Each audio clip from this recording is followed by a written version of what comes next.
કાનાણી સરના તમામ વિડીયોનો ઓફિશિયલ ખજાનો યુટ્યુબ પર જોવા માટે જલ્દી લાઈક કરો, સબસ્ક્રાઈબ કરો અને બેલ આઇકોન દબાવી ઓલ સિલેક્ટ કરો, જેથી તમને અમારા વિડીયો સૌથી પહેલાં જોવા મળે. નમસ્કાર. આજે આપણે એક એવા સંત અને મહાપુરુષની વાત કરવાના છીએ કે જેણે પોતાના જીવનકાળ દરમિયાન શિક્ષણ જગતની બહુ મોટી સેવા કરી છે. એવા સંત એટલે પૂજ્ય મોટા. બહુ ઓછા લોકોને પૂજ્ય મોટાના જીવનની ખબર હશે, અને જે લોકો જાણતા હશે એમને આ વાત ફરીને સાંભળવી ગમશે. પૂજ્ય મોટાનું બાળપણનું નામ હતું ચુનીલાલ આસારામ ભગત. વડોદરાની નજીકનું ગામ સાવલી, ત્યાં એમનો જન્મ થયેલો. માતાનું નામ સુરજબા. બાળપણ ખૂબ ગરીબીમાં વીતેલું, પણ ભણવાની ખૂબ ધગશ, એટલે બીજાના ઘરના કામ કરીને પણ પોતાનો અભ્યાસકાળ દરમિયાન પોતાનો અભ્યાસ ચાલુ રહે એવા એમણે સતત પ્રયત્ન કર્યા. વડોદરાની અંદર કોલેજમાં અભ્યાસ ચાલુ હતો ત્યારે 1921માં ગાંધીજીએ યુવાનોને આઝાદીની લડતમાં ઝંપલાવવાની હાકલ કરી. ત્યારે કોલેજની અંદર બે વિદ્યાર્થી એવા હતા જેણે ગાંધીજીની હાકલથી પોતાનો કોલેજનો અભ્યાસ છોડી દીધો. એમાંના હતા પહેલા પૂજ્ય મોટા અને બીજા હતા પાંડુરંગ વિઠ્ઠલ પંત, જે પાછળથી શ્રીરંગ અવધૂત મહારાજ તરીકે પ્રખ્યાત થયા. નર્મદાના કિનારે શ્રીરંગ અવધૂતનો સરસ મજાનો આશ્રમ પણ છે નારેશ્વર ખાતે. આ બે યુવાનો એ વખતે કોલેજ છોડી અને દેશની આઝાદીની લડતમાં ઝંપલાવેલું. પૂજ્ય મોટાએ એમના જીવનની બે બાબત મને ખૂબ ગમેલી. એક તો એમની જે મૌન સાધના, આધ્યાત્મિક સાધના. મૌન વિશેની વાત કરીએ તો મૌન સાધનામાં ગાંધીજી પણ અઠવાડિયામાં એક દિવસ મૌન રહેતા. એમણે બહુ ઓછા મૌનના જે એમના અઠવાડિયાના એક દિવસ મૌન રહેવાનો જે એમને પ્રયોગ જીવનમાં કરેલો, એનો એક પ્રસંગ મને અત્યારે યાદ આવે છે, ત્યારે તમારી સમક્ષ રજૂ કરતા મને આનંદ થશે. ગાંધીજીનું મૌન વ્રત હતું. તે દિવસે આપણા ગુજરાતના અને સુરેન્દ્રનગર જિલ્લા માટે ગૌરવ લઈ શકાય એવી રાષ્ટ્રીય વિભૂતિ કહી શકાય, સરદારસિંહ રાણા ગાંધીજીને મળવા માટે દિલ્હી જાય છે. ત્યારે ગાંધીજીને મૌન વ્રત હતું, છતાં સરદારસિંહ રાણા જ્યારે મળવા માટે આવ્યા ત્યારે એમણે પોતાનું મૌન વ્રત તોડેલું. જીવનકાળ દરમિયાન માત્ર એક જ વખત ગાંધીજીએ મૌન વ્રત તોડેલું, તે સરદારસિંહ રાણાએ. સરદારસિંહ રાણા આપણા લીંબડી તાલુકાનું કંથરિયા ગામ ત્યાંના, અને સુરેન્દ્રનગરની અંદર આપણો એક પુલ સરદારસિંહ રાણાના નામે જાણીતો છે. મૌન સાધનામાં વાત કરીએ તો અત્યારે પણ પૂજ્ય મોરારી બાપુ વર્ષના અમુક દિવસો મૌન સાધના કરે છે. મૌનની અંદર જબરજસ્ત તાકાત છે. પૂજ્ય મોટાએ બે મૌન મંદિર બનાવ્યા. એક નડિયાદ શેઢી નદીના કિનારે અને બીજું તાપી નદીના કિનારે સુરતની નજીક રાંદેર ખાતે. આ બંને મૌન મંદિરની સ્થાપના પૂજ્ય મોટાએ કરેલી.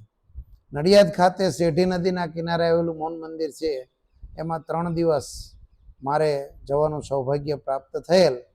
મૌન સાધનાની એક નાની એવો મેં પણ પ્રયત્ન કરેલ. પૂજ્ય મોટાની બીજી મને બહુ ગમતી બાબત એટલે એમણે શાળાઓ ગામડે શાળાઓના વર્ગખંડો, ઓરડાઓ બંધાવવાનું બહુ મોટું કામ કર્યું.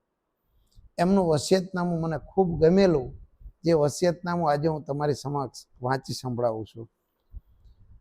પૂજ્ય મોટાનું વસિયતનામું: જે કોઈને આ અંગે લાગે વળગે છે તેવો જોગ હું ચુનીલાલ આસારામ ભગત ઉર્ફે મોટા મારી રાજી ખુશીથી મારી પોતાની મેળે મારા જળ દેહને છોડવા ઈચ્છું છું. આ દેહ ઘણા રોગથી ઘેરાયેલો છે અને હવે લોક કલ્યાણના કામમાં આવે તેમ નથી. રોગ મટાડવાની આશા પણ નથી, એટલે આનંદપૂર્વક શરીર છોડવાનું ઉત્તમ છે. અને તે માટે યોગ્ય ફળ લાગશે ત્યારે હું એમ કરી શકીશ. પૂજ્ય મોટાએ ઈચ્છા મૃત્યુથી પોતાનો દેહ ત્યાગ કરેલો. આ વાત આપને જણાવતા પણ મને આનંદ થાય છે. તેઓ વસિયતનામામાં આગળ લખે છે, મારા શરીરનો અગ્નિ સંસ્કાર એકાંત શાંત જગ્યાએ મૃત્યુ સ્થળની નજીક કરવો અને તે પણ 6 જણની હાજરીમાં જ કરવો, ઘણા ભેગા કરવા નહીં, તેમ મારા સેવકોને હું ફરમાવું છું. મારા અસ્થિને પાસેના નદીમાં પૂરેપૂરા પધરાવી દેવા. મારા નામનું ઈંટ ચૂનાનું સ્મારક કરવું નહીં. પૂજ્ય મોટાનું કોઈ જગ્યાએ તમને સ્મારક, ક્યાંય એમનું પૂતળું ક્યાંય જોવા નહીં મળે. મારા નામનું ઈંટ ચૂનાનું સ્મારક કરવું નહીં. મારા મૃત્યુ નિમિત્તે જે કંઈ નાણાં ભંડોળ ઊભું થાય તેનો ઉપયોગ શાળાના ઓરડા બાંધવામાં કરવો. ચુનીલાલ આસારામ ભગત ઉર્ફે પૂજ્ય મોટા, તારીખ 19/7/76. અને તમારી સમક્ષ જે આ બોલી રહ્યા છે તે વ્યક્તિ મહેશભાઈ કાનાણી પણ એના વતનના ગામમાં પહેલા ધોરણમાં જ્યારે મને ભણવા માટે બેસાડ્યો ત્યારે જે વર્ગખંડમાં મારું પહેલું ધોરણ શરૂ થયેલું એ વર્ગખંડનું નામ હતું પૂજ્ય મોટા વર્ગખંડ. અને પૂજ્ય મોટાએ બંધાયેલા વર્ગખંડથી જ મારા અભ્યાસની શરૂઆત થયેલી. તો આજના દિવસે પૂજ્ય મોટાને નમન કરીએ. એમના જીવનમાંથી મૌન સાધના અને શિક્ષણ માટે કંઈક કરવાની એમની જે ધગસ હતી, જે એમની નેમ હતી, એ આપણામાં પણ પ્રગટે. ઓસ્કાર વાઇલ્ડ એવું કહેતા કે સમાજનું સૌથી સારામાં સારું, સુંદરમાં સુંદર સ્થળ શાળા હોવી જોઈએ. અને શાળાની અંદર વિદ્યાર્થીને શાળાએ ન આવે એવું કહેવામાં આવે તેને સજારૂપ લાગવું જોઈએ. તો સમાજમાં જે કંઈ શાળાઓ પ્રસ્થાપિત છે, પછી તે સરકારી હોય, ગ્રાન્ટેડ હોય કે સેલ્ફ ફાઇનાન્સ હોય, એ શાળા ઉત્તમ સ્થળ હોય. બાળકોનું જ્યાં જીવન ઘડતર થવાનું છે, માનવજાતનું જ્યાં જીવન ઘડતર થવાનું છે, એ સ્થળ મંદિર જેવું હોવું જોઈએ, પવિત્ર હોવું જોઈએ અને સારું હોવું જોઈએ. તો આજે પૂજ્ય મોટાએ ગુજરાતના ગામડે ગામડે વર્ગખંડ બંધાવવા માટેનું જે જબરજસ્ત કાર્ય કર્યું છે એને યાદ કરીએ. આવું જ કાર્ય અત્યારે એમના પછીના સમયમાં આપણા લોકલાડીલા અને પદ્મશ્રી ડૉક્ટર જગદીશભાઈ ત્રિવેદી કરી રહ્યા છે. આપણા દીપચંદભાઈ ગારડીએ પણ ઘણી બધી શાળાઓ બંધાવેલી છે. સિયુસા સાહેબે પણ કોલેજોમાં ઘણું બધું મોટું ડોનેશન કરેલ છે. આ બધા જ મહાપુરુષોએ જે કંઈ શિક્ષણ પાછળ, શિક્ષણ યજ્ઞમાં પોતાના નાણાંની, પોતાની જે આર્થિક બાબતો જે કંઈ છે, પોતે જે કંઈ કમાણા છે એનું એમાં આહુતિ આપેલી છે.